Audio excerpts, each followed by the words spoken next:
Hello everyone, welcome to Safe Study. ఈ వీడియోలో మీకు నేను ఆర్ఆర్బీ ఎన్టీపీసీకి రిలేటెడ్ మోస్ట్ స్కోరింగ్ టాపిక్స్ చెప్తానండి. ఈ టాపిక్ నుంచి మ్యాక్సిమం బయటికి రావు, టైం ఉంటే మిగతావి చదువుకోండి. కానీ నేను ఇప్పుడు చెప్పేవి మాత్రం పక్కాగా చదవండి, ఏ టాపిక్ వదలకండి. అలా చదివితే ఎన్టీపీసీ ఈజీగా క్రాక్ చేయొచ్చు. సో మనకు తెలిసినట్టు టియర్ 1 నుంచి 3 సెక్షన్స్ ఉంటాయి. మ్యాథ్స్ 30 ఉంటుంది, రీజనింగ్ 30 అండ్ జనరల్ అవేర్నెస్ 40 ఉంటుంది. జనరల్ అవేర్నెస్ మేజర్ రోల్ ఉంటుంది కాబట్టి అందులో కరెంట్ అఫైర్స్ ఎక్కువగా వస్తాయి. 9 to 10 టాపిక్స్ అయితే కరెంట్ అఫైర్స్ వస్తాయి. 9 to 10 క్వశ్చన్స్. కరెంట్ అఫైర్స్లో ఇంపార్టెంట్ స్కీమ్స్ వస్తాయి. కరెంట్ అఫైర్స్ 6 మంత్స్వి చదువుకోండి ఎగ్జామ్ డేట్ నుంచి. అంటే డిసెంబర్లో ఎగ్జామ్ కాబట్టి దాని నుంచి 6 మంత్స్ ముందు చదువుకోండి. తర్వాత కరెంట్ అఫైర్స్లో ఇంపార్టెంట్ స్కీమ్స్ అడుగుతారు. ఇంపార్టెంట్ స్కీమ్స్ అంటే లేటెస్ట్గా ఏమేమి స్కీమ్స్ ఉన్నాయి అలాంటి 1-2 క్వశ్చన్స్ వస్తాయి. తర్వాత important summits, bricks, G7, G20 ఇలా సమ్మిట్స్ ఉన్నాయి కదా, అవి ఎక్కడెక్కడ ఉన్నాయి, దాని హెడ్ క్వార్టర్స్ ఏంటి, ఇలాంటివి అడుగుతారు. తర్వాత ఇంపార్టెంట్ డేట్స్ వచ్చేసి యోగా డే ఏ రోజు, 21 జూన్, ఎన్వైర్న్మెంట్ డే ఎప్పుడు, తర్వాత క్యాన్సర్ డే ఎప్పుడు, ఇట్లాంటివి అడుగుతారు. 1 to 2 క్వశ్చన్స్ ఉంటాయి.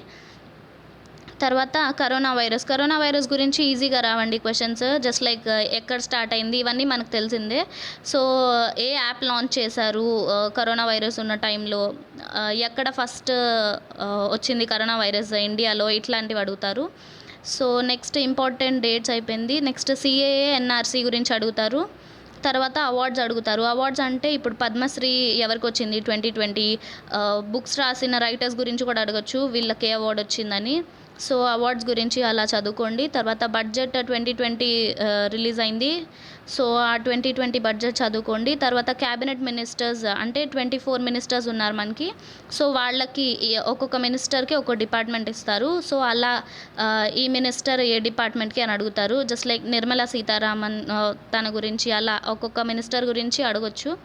తర్వాత అపాయింట్మెంట్స్ అండ్ డెత్స్, లేటెస్ట్గా ఎవరుని అపాయింట్ చేశారు, రొమానియాకి బ్రాండ్ అంబాసిడర్ ఎవరు, అట్లా అడగొచ్చు. సో చదువుకోండి అట్లాంటివి. సో నెక్స్ట్ జాగ్రఫీ వచ్చేసి నేషనల్ పార్క్స్ అడుగుతారు.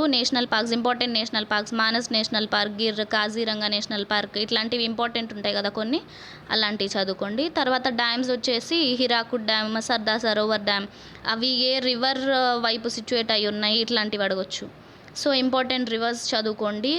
తర్వాత Himalayan ranges, Himadri, Himachal, Shivaliks, higher Himalayas అవి ఉన్నాయి కదా మనకి, ట్రాన్స్ హిమాలయాస్, ఇలాంటివి అడుగుతారు. మళ్ళీ హిమాలయాస్ మధ్యలో మౌంటైన్ పాసెస్ ఉంటాయి, బారాలాల్చా పాస్, లిపులేహ్, ఇట్లాంటివి, రోహతాంగ్ పాస్ హిమాచల్ ప్రదేశ్లో, అలాంటివి అడుగుతారు. సో అలాంటివి కూడా ఒకసారి చూసుకోండి. తర్వాత సోలార్ సిస్టమ్ రిలేటెడ్ క్వశ్చన్స్ ఉంటాయి. ఏ planet hottest planet, blue planet దేన్ని అంటారు, ఎన్ని మూన్స్ ఉన్నాయి ఒక్కో ప్లానెట్కి, హైయెస్ట్ మూన్స్ ఏ ప్లానెట్కి ఉన్నాయి, ఇలాంటివి అడుగుతారు. తర్వాత ఫోక్ డాన్స్ ఫామ్స్ వచ్చేసి బిహు డాన్స్ ఫామ్ ఏ స్టేట్ది, ఇలాంటి డాన్స్ ఫామ్స్ అడుగుతారు. తర్వాత ఫెస్టివల్స్ అడుగుతారు, ఇంపార్టెంట్ ఫెస్టివల్స్ చదువుకోండి. తర్వాత books and authors related 1-2 questions ఉంటాయి. రీసెంట్గా రిలీజ్ చేసిన బుక్స్ నేమ్స్ అలాంటివి చదువుకోండి. తర్వాత మాన్యుమెంట్స్ వచ్చేసి ఆగ్రా ఫోర్ట్, హిస్టారికల్లో అన్నీ, ఎవరెవరు ఏం బిల్ చేశారు, ఎక్కడున్నాయి, ఇట్లాంటివి అడుగుతారు. సో జాగ్రఫీ అయిపోయింది. నెక్స్ట్ హిస్టరీ వచ్చేసి ఇండస్ వ్యాలీ సివిలైజేషన్ లేదా హరప్పన్ కల్చర్ ఇప్పుడు స్టార్ట్ అయింది, జనాలు ఏ సివిలైజ్డ్గా ఉన్నారు అప్పుడు, అట్లాంటివి. తర్వాత మొఘల్ ఎంపైర్ నుంచి క్వశ్చన్స్ అడుగుతారు. తర్వాత ఢిల్లీ సుల్తానేట్, ఎవరు రూల్ చేశారు, ఫస్ట్ ఉమెన్ ఎవరు మొత్తం హిస్టరీలో అని, అలాంటివి. గాంధీ స్టార్ట్ అయినప్పటి నుంచి మిడివల్ నుంచి ఎక్కువ వస్తాయి క్వశ్చన్స్. సో మిడివల్ ఎక్కువ ఫోకస్ చేయండి. తర్వాత 1857 రివాల్ట్, ఇండియన్ నేషనల్ కాంగ్రెస్ ఎప్పుడు స్టార్ట్ అయింది, ఇట్లాంటివి అడుగుతారు హిస్టరీలో. సో ఇలాంటివి కొంచెం ఫోకస్ చేయండి. నెక్స్ట్ వచ్చేసి ఇండియన్ కాన్స్టిట్యూషన్, ఫండమెంటల్ రైట్స్ నుంచి అయితే పక్కా క్వశ్చన్ వస్తుందండి, కొంచెం ఫోకస్ చేసి చదవండి ఫండమెంటల్ రైట్స్. తర్వాత ఫండమెంటల్ డ్యూటీస్ నుంచి వస్తుంది. తర్వాత amendments 42nd amendment, 44th, 84th amendment ఇట్లాంటివి అడుగుతారు. తర్వాత ఇంపార్టెంట్ ఆర్టికల్ 17 ఏంటి, ఆర్టికల్ 15 ఇట్లాంటివి కొంచెం ఇంపార్టెంట్ ఆర్టికల్స్ చదువుకోండి. తర్వాత స్కెడ్యూల్స్ చదువుకోండి. తర్వాత లోక్సభ, రాజ్యసభ, ప్రెసిడెంట్ వీటి రిలేటెడ్ క్వశ్చన్స్ వస్తాయి. అంటే ఎన్ని ఇయర్స్ ఉంటారు ప్రెసిడెంట్ ఎవరు అపాయింట్ చేస్తారు, ఇట్లాంటి క్వశ్చన్స్ ఉంటాయి. లోక్సభ స్పీకర్ ఎవరు, ఇలాంటి క్వశ్చన్స్ కొంచెం ఫోకస్గా చదువుకోండి. తర్వాత నెక్స్ట్ వచ్చేసి ఎకానమీ, ఇండియన్ ఎకానమీ గురించి, ఎకానమీ ప్లానింగ్ గురించి, money and banking, Indian agriculture, international trade agencies ఈ మెయిన్ ఫోకస్ చేయండి. వీటి నుంచి ఎక్కువ క్వశ్చన్స్ వస్తాయి. సో నెక్స్ట్ వచ్చేసి ఫిజిక్స్లో ఎస్ఐ యూనిట్స్ నుంచి పక్కాగా క్వశ్చన్ వస్తుంది. తర్వాత sound, light, lens and mirrors గురించి కూడా వస్తుంది. Lens and mirrors, concave, convex, మయోపియాకి ఏ లెన్స్ వాడతాము, హైపర్మెట్రోపియాకి ఏ లెన్స్ వాడతాము, ఇట్లాంటివి అడుగుతారు. సో నెక్స్ట్ తర్వాత హీట్ అండ్ టెంపరేచర్ గురించి అడుగుతారు, సెల్సియస్లో కన్వర్ట్ చేయడం ఇలాంటివి. తర్వాత ఇన్స్ట్రుమెంట్స్ అడుగుతారు. వాటర్ ప్రెషర్ని, బ్లడ్ ప్రెషర్ని, హార్ట్ బీట్ని ఏ ఇన్స్ట్రుమెంట్తో మెజర్ చేస్తారు, విండ్ని ఏ ఇన్స్ట్రుమెంట్తో మెజర్ చేస్తారు, ఇట్లాంటివి అడుగుతారు. సో ఫిజిక్స్ అంతవరకు చదువుకోండి, సరిపోతుంది. తర్వాత నెక్స్ట్ కెమిస్ట్రీ వచ్చేసి యాటమ్స్ అండ్ మాలిక్యూల్స్ గురించి పీహెచ్ వాల్యూస్ అడుగుతారు. వాటర్ పీహెచ్ వాల్యూ ఎంత, బ్లడ్ పీహెచ్ వాల్యూ ఎంత, ఇలాంటివి అడుగుతారు. తర్వాత ఎసిడిక్, బేసిక్, మీడియం నుంచి అడుగుతారు క్వశ్చన్స్. తర్వాత కెమికల్ నేమ్స్ అడుగుతారండి. బేసిక్ సోడా ఇలాంటివి అడుగుతారు. NaCl అంటే ఏంటి, సాల్ట్ కెమికల్ ఫార్ములా అట్లాంటివి. కెమికల్ నేమ్స్, ఫార్ములా రెండు చదువుకోండి. వాషింగ్ సోడా ఇలాంటివి. నెక్స్ట్ వచ్చేసి బయాలజీలో బ్లడ్ రిలేటెడ్ ఎక్కువ క్వశ్చన్స్ ఉంటాయండి. అంటే హ్యూమన్ గురించి ఆర్బీసీ కానీ, WBC కానీ, ఆర్బీసీ లైఫ్ స్పాన్ ఎంత, ఏమంటారు, ఎరిథ్రోసైడ్స్ని వీటిని ఏమంటారు, అలా క్వశ్చన్స్ ఉంటాయి. బ్లడ్ గురించి, DNA గురించి ఉంటాయి. తర్వాత విటమిన్ డిసీజెస్ గురించి ఉంటాయి. విటమిన్ డిసీజెస్, డెఫిషియన్సీ డిసీజెస్ అడుగుతారు.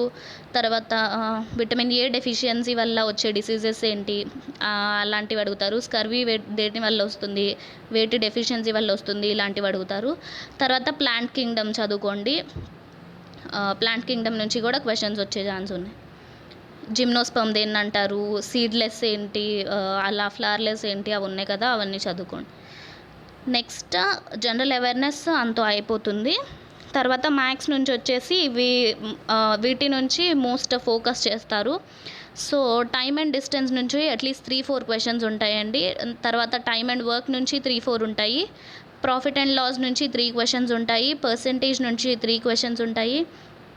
తర్వాత రేషియో అండ్ ప్రపోర్షన్ నుంచి 3 to 4 క్వశ్చన్స్ ఉంటాయి. సింపుల్ ఇంట్రెస్ట్, కంపౌండ్ ఇంట్రెస్ట్ నుంచి 2-3 క్వశ్చన్స్ ఉంటాయి. మెన్సురేషన్ నుంచి 2 to 3 ఉంటాయి. ట్రిగ్నోమెట్రీ 2 క్వశ్చన్స్ ఉంటాయి. ఇంకా మిగిలినవేమో 6 to 7 ఉంటాయి. ఈ పైన చెప్పినంత వరకు కాన్సన్ట్రేట్ చేయండి, కొంచెం డెప్త్గా చేయండి.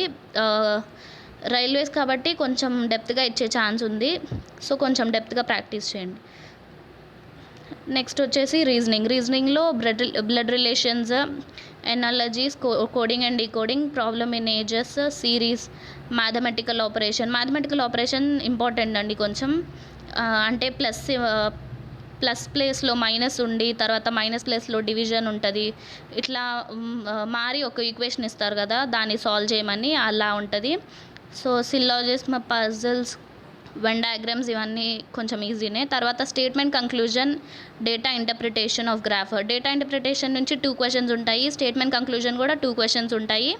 సో ఈ రెండు కొంచెం కాంప్లికేటెడ్గా ఉంటాయి, అంటే కొంచెం కన్ఫ్యూజింగ్గా ఉంటాయి.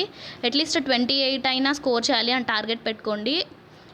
సో లాస్ట్ 2 మాత్రం కొంచెం చూసుకోండి బాగా, statement conclusion, data interpretation of graph.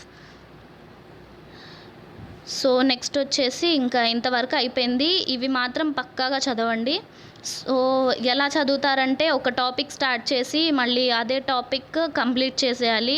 ఒక టాపిక్ ఒకరోజు చదివి సగం చదివి మళ్ళీ ఆ నెక్స్ట్ డే వేరే టాపిక్ సగం చదివి అలా చేయకండి. ఫస్ట్ ఒక టాపిక్ స్టార్ట్ చేస్తే ఇంకా ఆ టాపిక్ అయిపోవాలి ఆ రోజు. అది అయిపోయేదాకా మళ్ళీ నెక్స్ట్ టాపిక్ వెళ్ళకూడదు. అలా ఉంటేనే ఏదైనా ఫోకస్ చేసి చదవగలరు. సో ఆల్ ద బెస్ట్ ఈ ఎగ్జామ్కి. అందరు బాగా రాస్తారు అని అనుకుంటున్నాను. సో ఈ వీడియో మీకు నచ్చినట్లయితే like, share and subscribe to Safe study. Thank you.